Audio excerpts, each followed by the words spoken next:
Good evening days, good evening investors. Siyad Ilikkal എല്ലാ ദിവസവും വൈകിട്ടുള്ള മാർക്കറ്റ് ന്യൂസിലേക്ക് കിടക്കാം. അതീവ വോളറ്റിലായിരുന്നു ഇന്നത്തെ സെക്ഷൻ.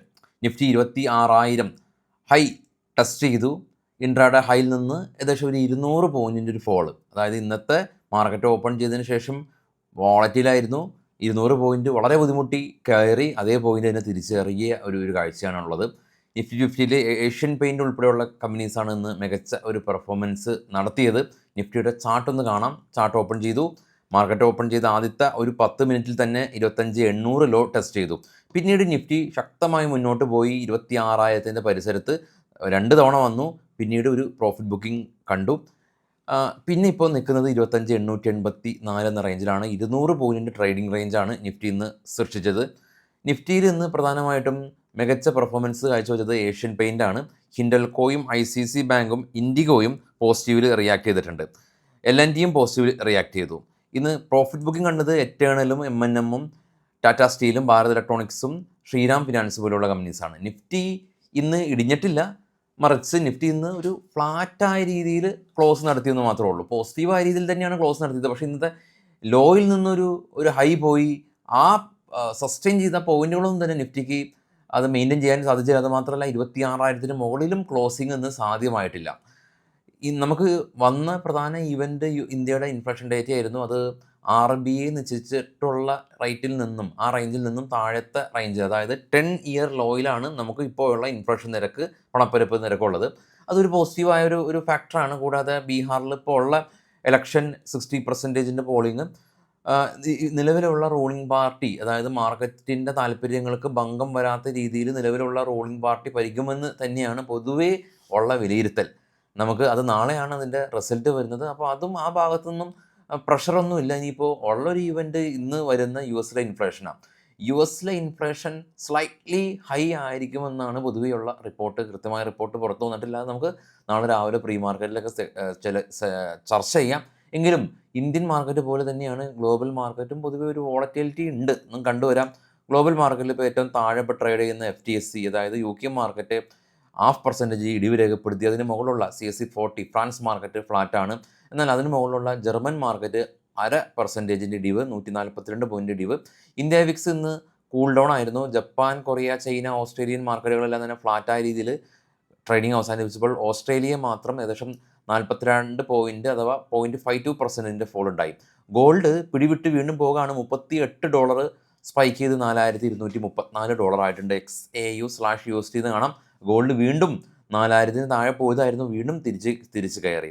ബിറ്റ്കോയിൻ എന്നാൽ ഇടിഞ്ഞു, $2,000 ഇടിഞ്ഞു. ഡോ ഫ്യൂച്ചർ ഇപ്പോൾ ട്രേഡ് ചെയ്യുന്നത് നെഗറ്റീവാണ്, 53 പോയിൻറ്റ് നെഗറ്റീവാണ്. അപ്പോൾ അതാണ് ഗ്ലോബലി ഉള്ള ഒരു ചിത്രം.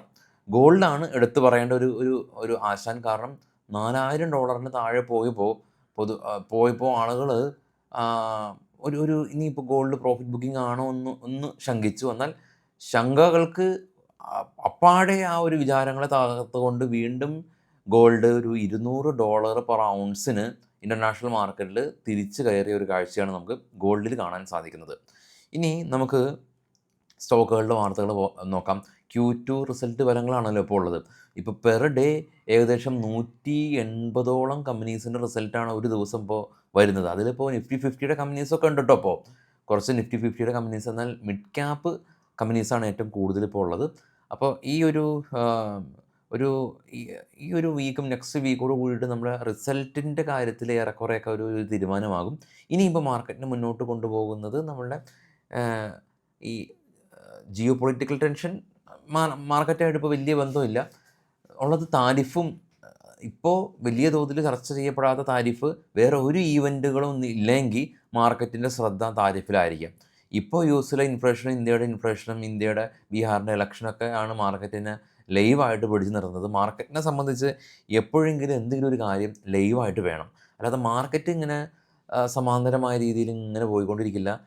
എന്തെങ്കിലും ഫാക്ടേഴ്സ് ഇൻഫ്ലുവൻസ് ചെയ്തിട്ടാണ് മാർക്കറ്റ് ബുള്ളിഷ് ആണെങ്കിൽ ബുള്ളിഷ്, ബെയറിഷ് ആണെങ്കിൽ ബെയറിഷ് എന്നുള്ള രീതിയിൽ പോകുന്നത്. ഇനിയിപ്പോൾ അതിതീവ്രമായ ബുള്ളിഷോ ബെയറിഷോ ഇല്ലെങ്കിൽ മാർക്കറ്റ് ഒരു കൺസോൾട്ടേഷൻ സോണിലൂടെ കടന്നു പോയേക്കാം. പക്ഷെ അതിനുള്ള സാധ്യതകളില്ല. കാരണം ഇപ്പോഴുള്ള ഗ്ലോബലി ഉള്ള ഈവൻറ്റ് നോക്കുകയാണെങ്കിൽ മാർക്കറ്റിനെ വലിയ തോതിൽ സ്വാധീനം ചെലുത്തുന്ന ഈവൻറ്റുകളൊക്കെയാണ് ഇപ്പോൾ ഒരു സൈലൻ്റായിട്ട് നിൽക്കുന്നത്. ഇപ്പോൾ ഏറ്റവും നമ്മൾ ഭീതി ഉണ്ടാക്കിയ ഒരു ഒരു കാര്യം ഉണ്ടായിരുന്നത് യൂസിലെ ഗവൺമെൻറ് ഷട്ട് ഡൗൺ ആക്കിയായിരുന്നു. അപ്പോൾ അത് സെനറ്റ് അപ്രൂവൽ ചെയ്ത് ഫണ്ട് റൈസ് ചെയ്തു, ആ ഒരു ഭീതി മാറിയിട്ടുണ്ട്. പക്ഷേ എപ്പോഴും ഒരു മുൻകരുതൽ മാർക്കറ്റിൽ വേണമെന്നുള്ളതാണ് മനസ്സിലാക്കേണ്ടത്. ഇനിയിപ്പോൾ സ്റ്റോക്കുകളുടെ കുറച്ച് വാർത്തകളിലേക്ക് പോകാം. ഇത് ബൈ സെൽ റെക്കമെൻഡേഷൻ ഒന്നുമല്ല. പാരാസ് ഡിഫൻസ് നെറ്റ് പ്രോഫിറ്റ് 50% ഉയർന്നു, റവന്യൂവും 22% ഉയർന്നു. NBCC നെറ്റ് പ്രോഫിറ്റ് 26% ഉയർന്നു. LG ഇലക്ട്രോണിക്സ് നെറ്റ് പ്രോഫിറ്റ് 27% ഇടിഞ്ഞു. വിശാൽ മെഗാമാർട്ട് നെറ്റ് പ്രോഫിറ്റ് 46% ഉയർന്നു. പുതിയ 28 സ്റ്റോറുകൾ വിശാൽ മെഗാമാർട്ട് ഓപ്പൺ ചെയ്തു. നിങ്ങളുടെ നാട്ടിലിപ്പം വിശാൽ മെഗാമാർട്ട് ഉണ്ടാവും, കാരണം ഇപ്പോൾ കൊച്ചി കാക്കനാട് 2 സ്റ്റോറുണ്ട്. വോൾട്ടാസ് നെറ്റ് പ്രോഫിറ്റ് 74% ഇടിവ് രേഖപ്പെടുത്തി. ഭാരത് ഡൈനാമിക് നെറ്റ് പ്രോഫിറ്റ് 76% ഒരു സ്പൈക്ക് വളർച്ച കൈവരിച്ചു. ജുബിലൻറ്റ് ഫുഡ് 64 കോടി രൂപയിൽ നിന്ന് 186 കോടി രൂപയിലേക്ക് പ്രോഫിറ്റ് ഉയർത്തി. മുത്തൂറ്റ് ഫിനാൻസ് നെറ്റ് പ്രോഫിറ്റ് 1251 കോടി രൂപയിൽ നിന്ന് 2345 കോടി രൂപയിലേക്ക് പ്രോഫിറ്റ് ഉയർത്തി. പ്രീമിയർ എക്സ്പ്ലോസീവ് കമ്പനി 8 കോടി രൂപയിൽ നിന്ന് 17 കോടി രൂപയിലേക്ക് പ്രോഫിറ്റ് ഉയർത്തി. RPP ഇൻഫ്ര 18 കോടി രൂപയിൽ നിന്ന് 15ലേക്ക് പ്രോഫിറ്റ് ഒന്ന് ഇടിഞ്ഞു. ഐഷർ മോട്ടോഴ്സ് 1100 കോടി രൂപയിൽ നിന്ന് 1370 കോടി രൂപയിലേക്ക് പ്രോഫിറ്റ് ഉയർന്നു. ട്രൈഡൻറ്റ് കമ്പനി 83 കോടി രൂപയിൽ നിന്ന് 90 കോടി രൂപയിലേക്ക് പ്രോഫിറ്റ് ഉയർത്തി. മജേസൻ സുമി 880 കോടി രൂപയിൽ നിന്ന് 830 കോടി രൂപയിലേക്ക് പ്രോഫിറ്റ് ചെറിയ രീതിയിൽ കുറഞ്ഞു. ശില്പ മെഡിക്കെയർ 17 നിന്ന് 44 കോടി രൂപയിലേക്ക് പ്രോഫിറ്റ് ഉയർത്തി. പേജ് ഇൻഡസ്ട്രീസ് നെറ്റ് പ്രോഫിറ്റ് ഫ്ലാറ്റായിരുന്നു, 195 കോടി രൂപ. കമ്പനി 125 കോടി രൂപയുടെ ഡിവിഡൻഡ് പ്രഖ്യാപിച്ചിട്ടുണ്ട്. യഥാർത്ഥ ഹോസ്പിറ്റൽ 30 നിന്ന് 41 കോടി രൂപയിലേക്ക് പ്രോഫിറ്റ് ഉയർത്തി. ഇപ്പോൾ പട്ടേൽ എഞ്ചിനീയറിംഗ് ഫ്ലാറ്റാണ്, കഴിഞ്ഞ തവണ 73 കോടി, ഈ തവണ 73 കോടി. ഇനിയിപ്പോൾ ആൽക്കലം ലാബ് കമ്പനി 690 നിന്ന് 770ലേക്ക് പ്രോഫിറ്റ് ഉയർത്തി.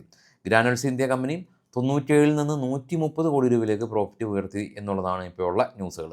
അപ്പോൾ നമ്മൾ എല്ലാ ദിവസവും നമ്മുടെ പ്രീ മാർക്കറ്റ് ഉണ്ട്, രാവിലെ വൈകിട്ട് പോസ്റ്റ് മാർക്കറ്റ് ഉണ്ട്. നിങ്ങളുടെ എല്ലാ ട്രേഡിംഗ് സുഹൃത്തുക്കൾക്കും നിങ്ങൾ ഉൾപ്പെടുന്ന ട്രേഡിംഗ് ഗ്രൂപ്പുകളിലേക്കും എല്ലാം തന്നെ നമ്മുടെ ചാനൽ ഷെയർ ചെയ്ത് കൊടുക്കുക. കാരണം ന്യൂസ് അറിയാതെ ഒരുപാട് ആളുകൾ ട്രേഡ് ചെയ്യുന്നുണ്ട്.